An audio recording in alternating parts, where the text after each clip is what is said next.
Olá, pessoal. A gente vai dar continuidade ao conteúdo de ímãs e agora vamos falar sobre o campo magnético de ímãs, que é a continuação daquela abordagem utilizando o mesmo poema de Augusto dos Anjos, que a gente vai ler novamente para vocês.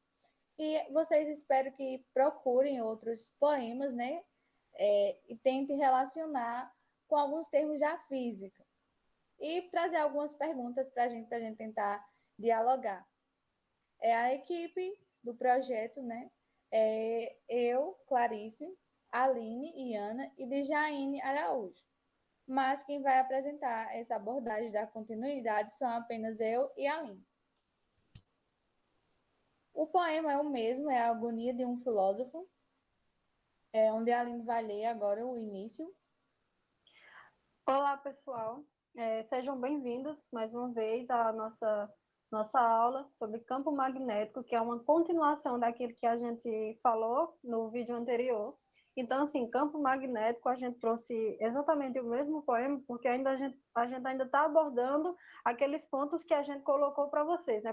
A gente vai mostrar aqui por que as coisas se atraem, qual é o poder de atração que tem, que a gente não consegue ver, né? A gente vai ver breves ilustrações de como a gente consegue ver esse campo magnético que anteriormente a gente não havia visto. Então, aí a gente vai ler para vocês mais uma vez esse poema, só para fixar na mente de vocês. Eu vou ler o primeiro, Clarice vai ler o segundo, e aí a gente vai falar a nossa abordagem para vocês compreenderem mais completamente o que já foi dito. Agonia de um Filósofo. Consulto o Aftalhotep, leio o absoluto Rig Veda, e antes obras tais não me consolo. O inconsciente me assombra e eu nele rolo com a eólica fúria do Harmatã inquieto. Assisto agora a morte de um inseto. Todos os fenômenos do solo parecem realizar de polo a polo o ideal de Anaximandro de Mileto. Pronto, pessoal, eu vou dar continuidade ao poema. No erático aeropago heterogêneo das ideias, percorro como um gênio desde a alma de Réquio à alma cenobial. Rasgo dos mundos o velário espesso, e tudo igual a Goethe. Reconheço o império da substância universal. A gente vai falar basicamente, deixa eu até grifar aqui para vocês. É As, a mesma coisa, a as mesma mesmas coisa que a gente fez frases que no a gente vídeo anterior. fixou. Exatamente. A gente sempre grava nos poemas do Augusto aquelas partes que a gente quer que vocês coloquem mais na cabeça, que vocês mais guardem.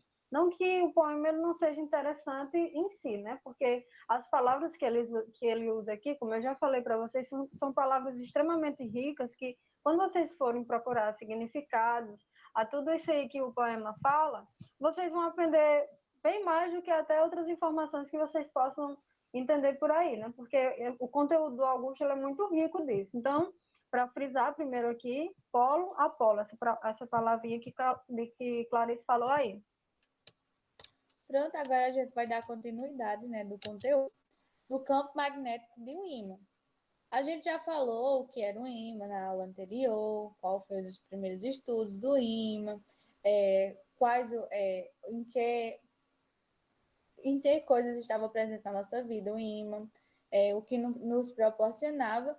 E agora a gente vai falar sobre o campo magnético de um ímã.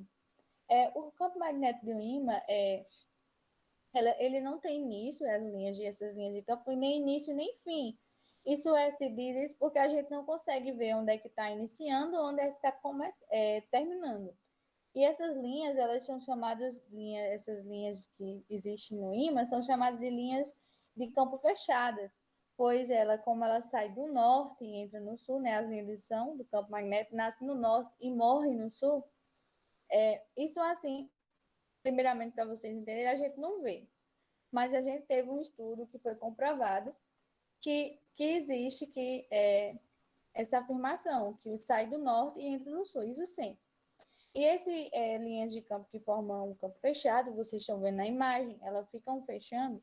Então, isso é uma comprovação da inexistência do monopólio magnético, porque se fosse só um polo magnético, como eu falei anteriormente, para quem não lembra, que é monopólio magnético, é só se o ímã tivesse ou o polo norte ou o polo sul, essas linhas estarão apontando para qualquer lugar do espaço, e elas não estariam se encontrando igual ela faz no ímã, sai do norte e se encontra no sul.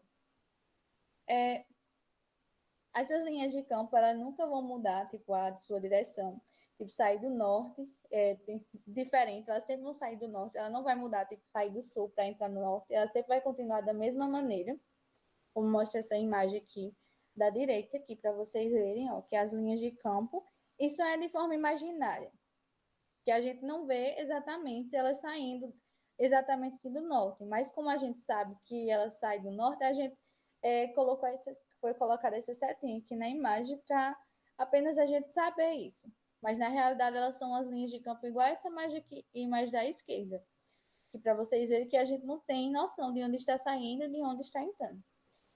Essas linhas de campo magnético, elas nos proporcionam um grande avanço, né, para a nossa vida, que foi o quê? O surgimento da eletricidade, que ela, através dessas linhas de campo magnético, possibilitou a eletricidade para a gente, pois essas linhas de campo, ela proporciona a criação de uma corrente induzida, que eu vou explicar agora mais à frente para vocês o que seria isso. A corrente induzida é basicamente quando um ímã, eu pego um ímã, vocês estão vendo aqui que o ímã tem várias aquelas linhas de campo. Aqui só está mostrando 3, mas imagine que ela tem vários. Vai entrar para entrar aqui nesse, saindo do norte para entrar no sul. Vários mesmo. Então, à medida que eu vou me aproximando desse esfera aqui, vocês vão perceber que a quantidade de linhas, ela vai entrar a mais, né? Vai entrar com mais facilidade aqui dentro. Logo, à medida que vai entrando aqui, a quantidade de linhas magnéticas vai gerar um fluxo magnético, que é a quantidade de linhas de campo magnético dentro dessa esfera aqui, ou também chamada de condutor.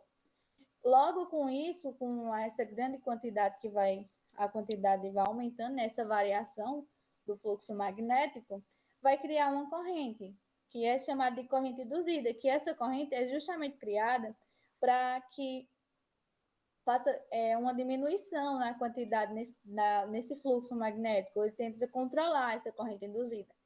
Assim foi que surgiu a corrente induzida. Basicamente isso, que hoje nos proporcionou, né, que todo mundo sabe e todo mundo utiliza a eletricidade da nossa casa. Basicamente, a gente tem experimento que eu vou mostrar mais à frente para vocês, que mostra bem direitinho isso para acender tipo uma lâmpada. Vou mostrar mais à frente para vocês. Essas linhas de campo magnético, como eu falei para vocês, né?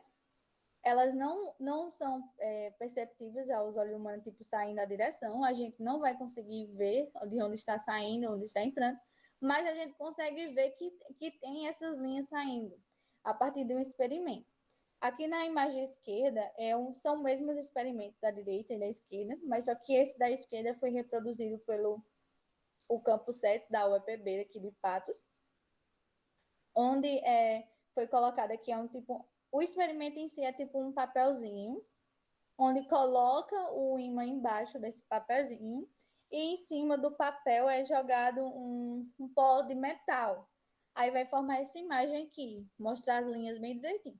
Esse aqui, tipo, eles adaptaram, fizeram uma mesinha aqui, foi o projeto Protolab, que trabalha com impressão 3D, e eles fizeram isso para mostrar esse experimento, para mostrar as linhas do campo de um ímã. E foi bem interessante aqui. Vocês podem ver. Agora eu vou desligar meu microfone, que a Aline vai dar continuidade.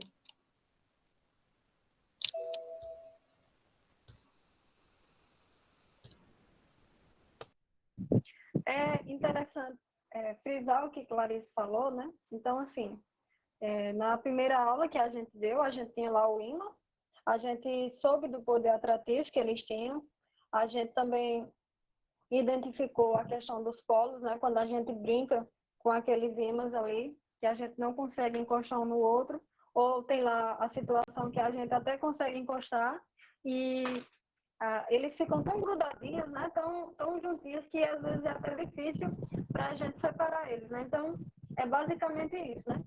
Quando a gente tem um ímã, a gente tem essas linhas. Essas linhas a gente não consegue ver sem jogar esse pó. Por quê?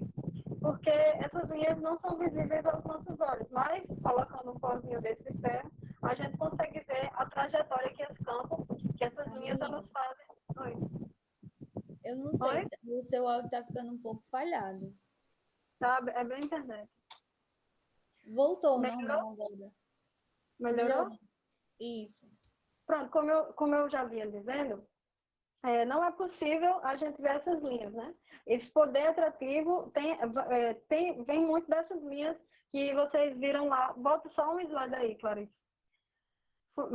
Foi muito disso aí que vocês viram com Clarice. Pronto, nessa pequena parte aí que a gente está mostrando. Então, olha, isso aqui nada mais é do que um ímã. A gente joga esse pozinho de ferro em cima e aí a gente consegue enxergar essas linhas. É como se a gente estivesse enxergando o poder atrativo do ímã. Por exemplo, se a gente aproximasse outro ímã aqui, a gente ia ter o poder de atração numa, o poder de repulsão em outra. Então, é como se a gente jogasse esse pó para enxergar esse poder de atração que eles têm. Pode passar, Clarice. Mas aí vem a pergunta para a gente, né? E se não existisse os polos magnéticos? A gente deu grandes exemplos para vocês no primeiro vídeo sobre as nossas necessidades que a gente tem de utilizar o magnetismo, né? E aí vem aquela questão, se não existisse, como seria a nossa vida sem isso, né? Uma coisa, às vezes, que parece tão insignificante como um imã de geladeira, que a gente tem muito contato, primeiro de tudo, eu coloquei aí para aí as máquinas, né? Tudo que você conhece de computador, de eletrônico, liquidificador e tudo mais, não seria possível, né? Porque a gente não teria o magnetismo, a gente não teria esses polos, a gente não teria essas linhas. Então, tudo que você usa de eletrônico necessita, sim, desses polos magnéticos, desses campos, para poder haver o funcionamento. Principalmente de tudo que eu vou falar para vocês, que é uma das coisas que a gente utiliza desde que nasceu, que é de extrema importância, essa parte do magnetismo, que é a questão do planeta Terra, né? Então, assim, não seria possível você viver em um planeta ou viver em algum lugar que não existisse o polo magnético do planeta. Então, já foi dito também que o planeta ele se comporta como um ímã gigante. Então, assim, o nosso planeta, ele tem sim o polo norte, o polo sul. Esse planeta, ele também tem essas linhas de campo que Clarice já mostrou para vocês também. E a nossa vida seria impossível nele se não existisse esse campo magnético. Por quê, né? Por que seria impossível? Eu vou mostrar mais na frente para vocês. Mas outras condições também, né? Da gente ter aqui, que não seria possível, seriam os animais. Né? A gente teria aí uma grande quantidade de animais desorientados se não fossem os polos magnéticos.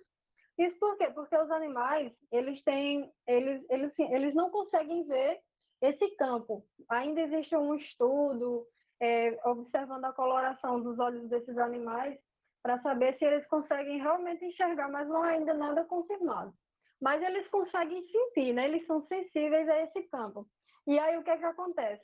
Nesse campo, eles conseguem fazer a migração de um lado para outro sem, sem conseguir assim, se perder no meio do caminho, né? Vocês já perceberam que, por exemplo, uma tartaruga, ela viaja de um lado a outro do continente às vezes, ou um passarinho de uma espécie diferente que viaja.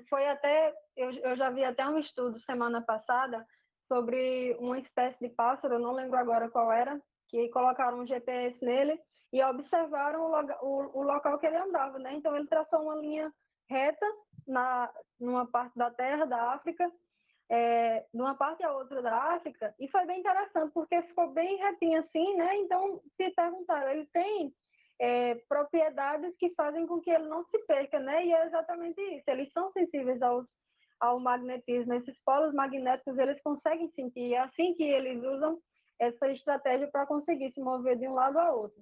E também outra coisa bem interessante, que a maioria de vocês já ouviu falar, já viu em filmes, em desenhos, tem muito também, que é as auroras boreais, ou austral, né, como a gente quiser falar, que é a norte e a sul. É aquele efeito lindo que a gente tem nos polos do planeta, que acontece basicamente quando o Sol ele emite um raio direcionado para o planeta, e aí a gente tem uma filtragem maior dessas partículas e a gente consegue ver aquilo no céu. Não vou me estender muito, porque eu vou falar mais dessa parte para vocês mais à frente. Pode passar, Clarice. O planeta Terra... Eu vou falar agora um pouco para Pronto, pode vocês. falar. E a Aline vai dar uma explicadinha mais adiante. O planeta Terra usa seus polos magnéticos para nos proteger dos raios solares. Como a Aline falou, né? A Terra é como se fosse um ímã gigante. Então, obviamente, ele vai possuir polaridades igual ao ímã, o polo norte e o polo sul, e vai gerar aquelas mesmas linhas de campo. Aí, o que acontece com essas linhas de campo? Essas linhas de campo, elas servem de tipo como se fosse um escudo para proteger a Terra de raios solares, fazendo com que impeça aqueles ventos solares que entrem na Terra. Então, é basicamente isso. Eu vou mostrar um vídeo adiante e a Aline vai falar mais um pouco para vocês. É basicamente isso.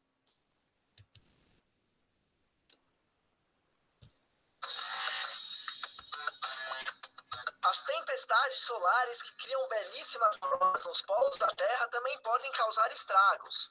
O fenômeno pode afetar redes elétricas, sistemas de comunicação e satélites. Agora, um novo estudo sugere que a fonte dessas tempestades está muito mais próxima da Terra do que se pensava. Segundo pesquisadores do novo estudo, o fato de as tempestades serem raras e não existirem satélites suficientes para observá-las não deixa claro exatamente onde e como acontece a reconexão das linhas de campo magnético. Para descobrir isso, os pesquisadores usaram observações dos satélites de eventos da NASA e interações em macroescala durante as tempestades. Durante as tempestades solares, esses satélites ficam na parte da magnetosfera no lado da Terra que não está voltado para o Sol, que se torna alongada pelo vento solar. Os pesquisadores descobriram que essa reconexão magnética pode ocorrer muito mais perto do planeta do que se pensava, cerca de 3 a 4 diâmetros da Terra. As tempestades solares podem afetar a vida da Terra de maneiras significativas. Em 1921, por exemplo, uma tempestade magnética interrompeu as comunicações telegráficas e causou falhas de energia que levaram à queima de uma estação de trem na cidade de Nova York.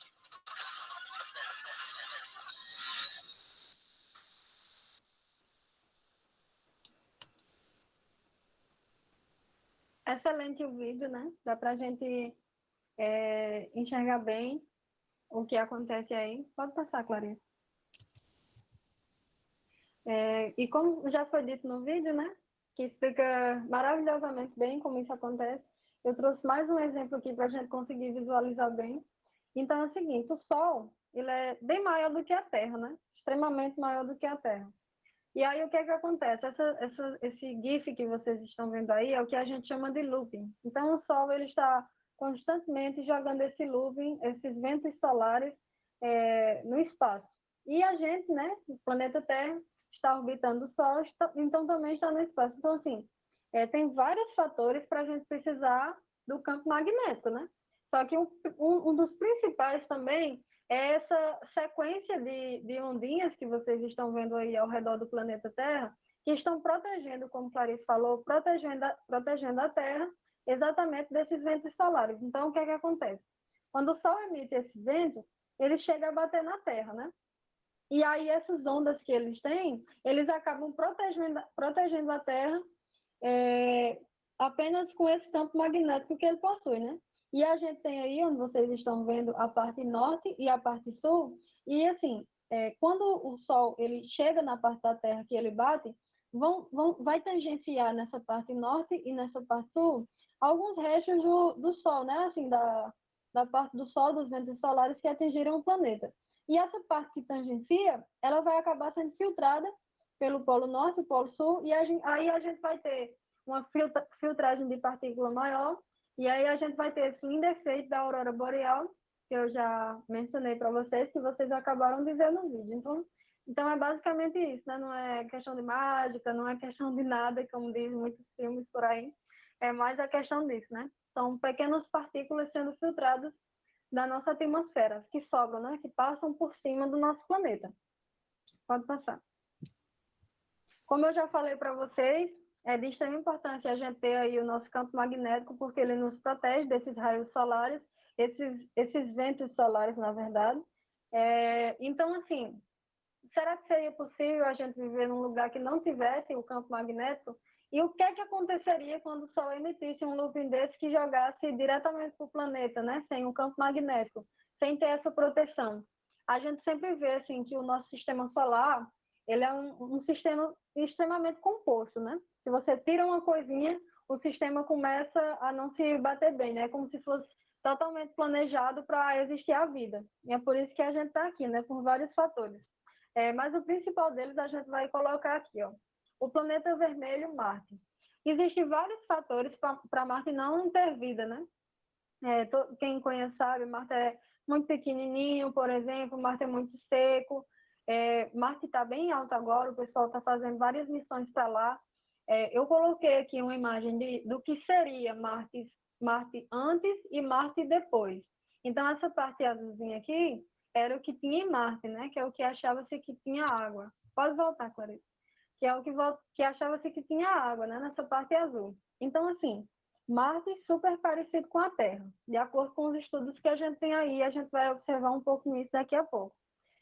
O que aconteceu com Marte para Marte ficar com essa aparência que a gente está vendo aí, tão avermelhada, tão seca? Marte, assim, quando você olha para o céu, que você consegue enxergar ele é tão vermelho, né? Tem tanto óxido de ferro na superfície dele que a gente consegue ver ele super avermelhado.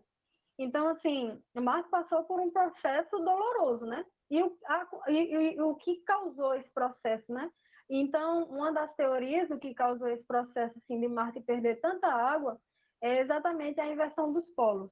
O pessoal daqui já tem feito vários estudos, só que, assim, o pessoal acredita que os polos vão se inverter muito rápido, outros que vão se inverter muito devagar, e por aí vai. Mas o nosso planeta ele também passa por esse processo, né, da inversão dos polos, esses continentes que a gente tem, como vocês já devem ter visto até em geografia, esses continentes eles não são fixos, né, eles estão em movimento, e aí o processo de Marte é exatamente esse, né? É o processo de inverter os polos de um lado para o outro. Então, acredita-se que em algum momento Marte tinha os seus polos colocados tangencialmente para os raios solares, né? E aí chegou um momento que alguns dos seus polos ficou direcionado para o Sol. E como consequência disso, né, como o raio solar não estava mais tangenciando o polo, esse raio solar acabou chegando diretamente até o planeta e atingindo. Com isso, o planeta quebrou aquele sistema que a gente já mostrou para vocês da Terra, né? Quebrou aquele campo magnético que a gente tinha. E aí acredita-se que toda a água que tinha no planeta se evaporou, ficando apenas essa parte seca e escura. É uma das teorias que a gente tem aí sobre Marte. Tem outras teorias falando sobre as rochas, né? Que teve algumas rochas que sugaram muita água também no planeta, mas essa é a teoria mais evidente que a gente tem. Pode passar, Clarice. Coloquei aí o Sky Story para a gente dar uma olhadinha em Marte, né? Uma breve olhadinha para a gente estudar um pouquinho, né? Pode desconectar, Clarice, para mim, por favor. Ok, calma um minutinho. Deixa eu só desligar meu microfone. Pronto, eu vou compartilhar minha tela aqui com vocês para a gente ir para o nosso simulador. Tá dando certo aí, pessoal? Tá tudo certo? Creio que sim. Então, vamos lá. O Sky Story, ele é completo, né? É um aplicativo que eu gosto muito. Quem tiver interesse, entre em contato, né? Já vai tendo aquele contato com o professor para falar um pouquinho. Posso ensinar algumas coisas dele para vocês. E a gente tá vendo aí, ó, minha localização, o céu de onde eu estou agora tá desse jeito. A gente tem Júpiter, Saturno, Plutão. Mas eu quero dar uma olhadinha em Marte, né? Então, eu vou no buscador, pesquiso Marte em inglês, que o aplicativo ele é todo em inglês, e aí eu acho o meu pequeno planetinho. Vou mostrar ele para vocês agora. Vou orbitar esse planeta, saindo da Terra, e vou chegar até a órbita de Marte. Ó, a gente tem aí Marte super pequeno, né? Metade da Terra, mais ou menos. A gente tem aí Marte tão seco, tão escuro, né? Tão diferente do que eu mostrei para vocês agorinha. Então, dando um pequeno zoom aqui em Marte, deixa eu só procurar um local aqui. Tem vários locais, mas aqui. Ó, a gente percebe em Marte essas linhas. Então, essas linhas que tem aqui, ó, o pessoal que estuda os planetas, essas linhas não estão aí à toa, né? Então, existia sim, isso aqui é uma das provas que existia antigamente alguns rios. Então, isso aqui é uma das evidências que possuía água nesse planeta. E uma das coisas, como eu já mencionei para vocês, que acabaram fazendo com que Marte ficasse tão sequinho, é exatamente essa questão da inversão dos polos, né? Em algum momento, Marte teve os seus polos invertidos e aí levou a essa catástrofe. Isso pode acontecer aqui na Terra? Pode, né? A gente tem vários estudos, o pessoal estuda muito isso, tem pessoas que se preparam muito para esse evento, né? Vamos dizer assim, para essa catástrofe, na minha opinião. Mas já ouvi falar de túneis, de casas subterrâneas para se proteger dos raios solares, mas é bem complicado a gente pensar numa coisa assim, né? Acha-se que os polos da Terra estão se invertendo numa velocidade incrivelmente mais rápida do que se tinha ideia. Então, assim, precisamos do campo magnético, ele é de extrema importância para a vida. Eu sei que a vida, para existir, ela precisa de vários paradigmas, né? A gente precisa de várias condições para existir vida, mas uma coisa importante de se frisar, não pode haver vida se a gente, como a gente conhece, né, igual a da gente, se a gente não tiver o campo magnético, que como eu já mostrei para vocês, o nosso planeta ele tem um campo magnético e acha-se também que em algum momento Marte já teve esse campo magnético. Aqui um dos polos de Marte, Marte super seco. Vou tirar aqui para Clarice recolocar o slide para a gente falar mais um pouco.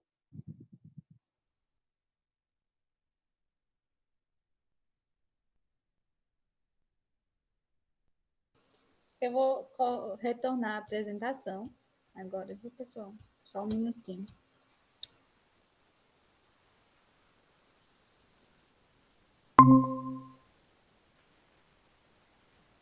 Então, nesse período, né, que a gente não está se conhecendo, a gente não está se vendo muito bem, a gente tem que fazer aquela didática toda baseado no que a gente tem, né? Então, uma das minhas perguntas vai ser direcionada para uma das professoras de vocês agora, né, que é a Clarice. Seria possível, através de tudo que a gente já falou, seria possível a gente morar em uma lua? Só para dar uma breve introdução, uma lua, assim, vocês conhecem a lua que a gente tem, né? Alguns de vocês já pesquisaram, eu entendo, já pesquisaram outras coisas, alguns sabem um pouco de astronomia, outros não sabem nada, mas a gente não tem só aquela lua que está orbitando o nosso planeta, não, gente. A gente tem vários tipos de lua, com vários compostos diferentes, e eu coloquei para vocês a lua Ganimedes e Encélado, luas de Júpiter e de Saturno. São luas extremamente interessantes. Encélado, por exemplo, tem uma quantidade de água bem interessante da gente estudar. Mas o que eu queria mostrar para vocês é o seguinte: são luas que orbitam planetas extremamente grandes, né? Então, são planetas muito grandes que conseguem ter um campo magnético. Só que seria possível a gente viver em uma lua dessa? Se fosse possível, assim, a gente de viagem, né? Num futuro muito, muito, muito à frente do que a gente está pensando agora, seria possível a gente pelo menos estacionar para passar um período, por exemplo, em uma lua dessa? O que é que você acha, Clarice, sobre isso? Em relação, né, ao campo magnético, seria possível. A Lua não possui nenhuma delas, né, nenhum campo magnético, mas eu acho que seria possível, sim, por conta de outros planetas próximos, né? E você Exato, né? Exato. Pelo que a gente tem, né, seria impossível, até porque a Terra ela tem um campo magnético por causa de elementos que a gente tem, né? Elementos que a gente tem no interior do nosso planeta, que vocês também já devem ter visto isso nas aulas de geografia ou de ciências, que eu não lembro muito bem quais são agora, mas eu lembro que eu já vi isso no fundamental. Então, assim, a Lua ela não tem esse composto que a Terra tem, por exemplo, né? Elas não possuem esse campo magnético. Então, seria possível? Basicamente, numa resposta crua, não é possível. Mas a gente tem que olhar quem ela está orbitando, né? Por exemplo, Júpiter e Saturno são os dois jovianos que a gente tem aqui no nosso sistema solar, são planetas extremamente grandes. Então, assim, o campo magnético desses planetas, eles conseguem ultrapassar essa Lua. Então, aí você usaria o campo magnético desses planetas que acabaria protegendo essa Lua. Então, aí você pegaria uma garapa, vamos dizer, no campo magnético do planeta, que ultrapassa bem mais do que as luas, né? Então, seria possível, sim, baseado no que está orbitando, né? Por exemplo, se eu pegar o exemplo aqui de Marte, que tem Démon e Phobos, por exemplo, luas bem pequenas, nem forma direito elas não têm, né? Então, seria impossível a gente ter, né? Até porque Marte ele não tem campo magnético, as luas são super pequenininhas e tal. E é isso, pessoal. Era isso que eu queria mostrar para vocês. É uma breve conversa. Qualquer dúvida, vocês podem procurar a gente fala qualquer coisa que não tenha ficado claro para vocês. Pessoal, só acrescentando alguma coisa na fala de Aline, para não ficar confuso, né? A Aline sempre falou em todo momento em relação ao campo magnético, pessoal. Não vai imaginar em relação a outros fatores, não. Porque... Exatamente. Tem vários fatores para a existência de vida, tá, pessoal? Vários, vários, vários. Por isso que a vida ela é tão rara, né? A gente não vê vida, por exemplo, fora do nosso sistema solar até agora a gente não encontrou, né? Se encontrar, muito bem, que ótimo, perfeito, porque a gente não está só. Mas, assim, essa exatamente essa condição de variação de condições para a gente ter a vida que torna ela tão complicadinha, né? Então, eu sei que necessita de oxigênio, de isso, daquilo, para a gente sobreviver. Mas a gente está falando de campo magnético. Então, eu quero saber em relação ao campo magnético. Qualquer dúvida, podem perguntar, podem ficar à vontade, pode colocar aí no comentário, pode procurar a gente sempre está no grupo esperando a pergunta de vocês, e a gente se sente muito bem quando procuram a gente para perguntar mesmo. Agora, pessoal, eu vou dar continuidade. Lembra que eu falei para vocês lá no início, né, sobre corrente induzida. Eu sei que naquela parte lá do desenho não ficou muito bem explicado, então eu trouxe para vocês uma simulação da plataforma PET. Eu indico a vocês utilizar, principalmente nesse momento de aulas remotas, né? Que fica difícil a gente entender um pouco a física sem ter aquela prática, né? Sem ter, ter aquele contato, né, direto com a física. Então, essa plataforma PET, ela tem várias simulações de vários conteúdos. Seria bem interessante vocês utilizar para gerar um aprendizado sobre o conteúdo abordado, né, na sala de aula. Eu vou mostrar aqui para vocês o experimento. Sei aqui, ó, basicamente o ímã, tá bem mostradinho aqui para vocês, o polo norte, o polo sul. Aqui é aquela espira que eu falei para vocês, ou então um gerador. Onde aqui surgiu aqui que eu falei para vocês que é muito interessante, que onde surgiu a eletricidade, onde a gente utiliza. Quando eu passar esse ímã aqui dentro, vocês vão perceber que a luzinha vai acender, ou seja, porque vai estar criando uma corrente aqui dentro dessa espira. Então, como a luz está ligada a essa espira, logo a luz vai acender por conta dessa corrente. E foi basicamente assim que surgiu essa corrente induzida. Eu vou colocar as linhas de campo para vocês perceberem melhor. O ímã, existe várias linhas de campo, né? Olha para vocês perceberem o primeiro passo. Quando eu afasto, né, o ímã, vocês percebem que a quantidade de linhas de campo que passa por dentro dessa espira são menores. À medida que eu aproximo, a quantidade de linhas de campo vai aumentando. Imagina aí um ímã dentro da espira, o que vai acontecer? Vai existir bastante linhas de campo, ó, a ponto de acender a luz, porque vai ser criada, como eu falei, uma corrente, para tentar diminuir essa variação do fluxo magnético, que é exatamente a quantidade de linhas de campo existente aqui dentro dessa espira ou condutor. Eu vou colocar aqui o voltímetro para vocês verem a voltagem, porque quando eu vai criar tipo uma voltagem aqui, ó, quando eu coloco, vocês estão vendo que está criando uma voltagem. Só para perceber basicamente isso, não vou me aprofundar em relação ao voltímetro, em relação à voltagem, atenção, serão próximos capítulos que vocês vão ver. E tem também como colocar duas espiras para você ver que vai a mesma coisa, vai aqui, ó, Se eu colocar aqui, mesmo assim ainda vai começar a acender, ó. As linhas de campo magnético vai passar. Vocês vão vendo que a lâmpada está tentando acender um pouco, né? Ó. Porque as linhas de campo, elas estão passando nas duas. Mas quando passa com bem intensidade nessa daqui, ó, a luz acende totalmente, porque a quantidade de linhas de campo aqui dentro dessa espira vai ser maior. Logo, vai ser criada uma corrente induzida para tentar controlar essa quantidade de linhas de campo, essa variação do fluxo magnético. É basicamente isso que eu ia mostrar para vocês. Agora eu vou voltar para a apresentação.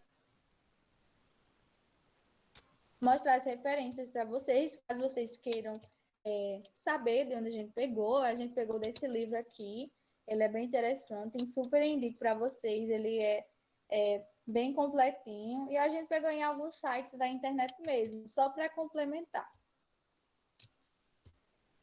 Então é isso, pessoal, basicamente essa nossa apresentação.